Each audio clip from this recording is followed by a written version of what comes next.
hein, c'est bien un rapace. Donc si jamais vous avez des cheveux actuellement, bientôt vous en aurez plus. Alors on peut voir son deuxième mode de déplacement à Aldo, ça va être sa démarche. En effet, c'est un excellent marcheur, bien qu'il ne fasse pas de politique. C'est-à-dire que quand les conditions ne le permettent pas, par exemple par temps de pluie, eh ben, il va pouvoir regagner directement son nid à la marche.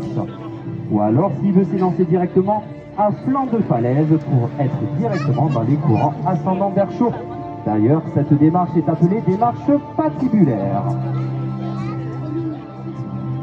Alors comme je vous disais, ce n'est pas un prédateur car il a une toute autre alimentation, c'est un charognard. Un charognard exclusif, c'est-à-dire qu'hormis manger des enfants qui ne seraient pas sages, il va surtout manger des animaux qui sont déjà morts. Et pour les repérer, il va utiliser la faune sauvage comme les milans et les corneilles, qui par leur agitation vont alerter les vautours. Et la descente en spirale si particulière du vautour vont alerter tous les congénères de la même région, et de là on va avoir droit à un très joli balai aérien et surtout à la curée du vautour.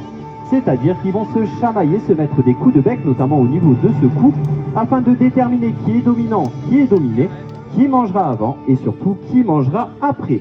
Je vous laisse d'ailleurs définir dans quelle catégorie se situe Aldo.